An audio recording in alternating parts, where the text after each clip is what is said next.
welcome to the corner of our garden where the greenhouse lives. And when we first moved here, one of the things that I loved about this house is that it had a greenhouse. And it's something that I've wanted for so long, but as you can see, it was in a little bit of disrepair. There were quite a lot of pots on the potting table. There was an awful lot of glass missing. This beautiful grapevine was sticking out of the roof and basically we couldn't get in. But it was tucked away in a lovely little corner. It was pretty sheltered and we thought we could try and make the most of it and bring it back to life. Well, that was the plan anyway.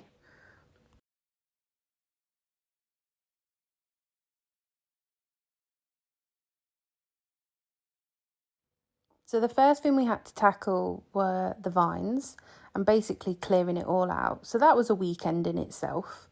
Once it was clear, we had the frame and pretty much the bones of the greenhouse ready to look at and see how we could fix it and how we were going to approach it.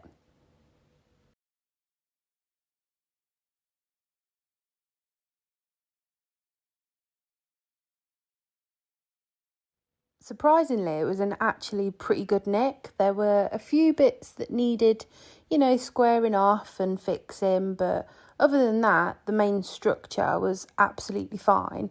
So we worked on getting some glass. That was the first hurdle that we had to overcome. And fortunately for us, there was somebody in the village that had basically got all of the glass from the greenhouse because theirs had broken. So we cleaned it all down and gave everything a bit of a jet wash.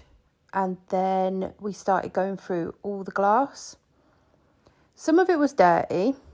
Some of it had just been put to one side and had got like a little ant's nest growing through it. So we had to clean everything down and just start from the basics. If you love a bit of jet washing, this is definitely the clip for you.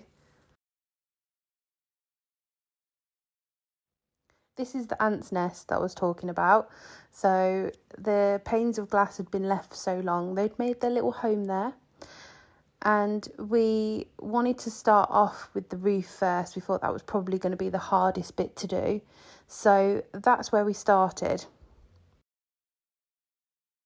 We bought all new rubber seals so that the glass would sit on top of that and it wouldn't go directly onto the metal frame. So that's Matt putting those on now. And they fitted on really easy. That was probably the easiest thing out of the whole of the glazing situation.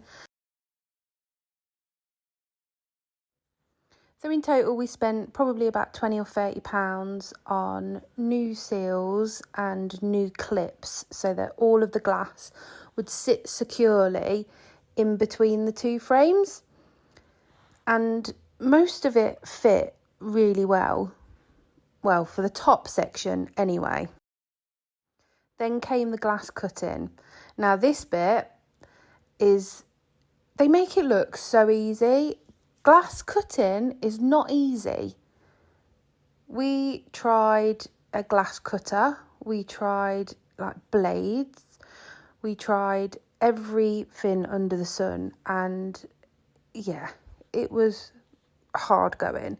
In total, this project took us about 5 weekends, probably 6 in total.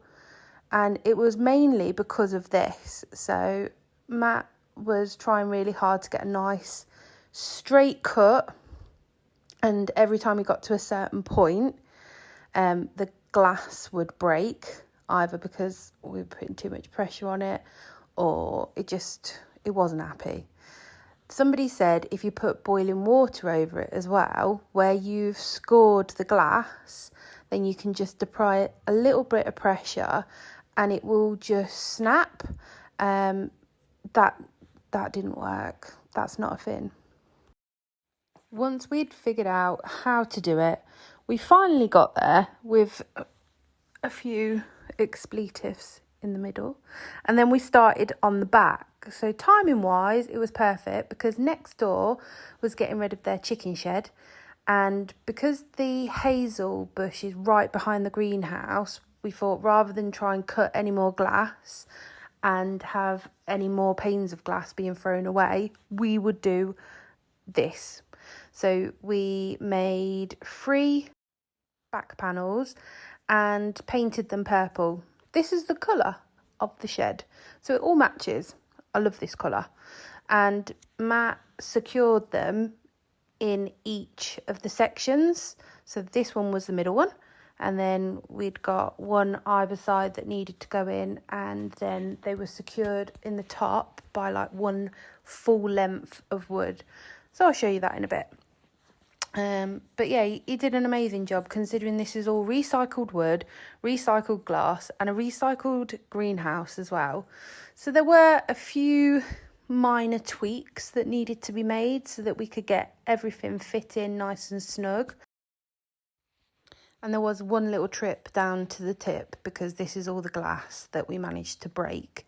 But most of the stuff that was still intact, we did give to one of the neighbours.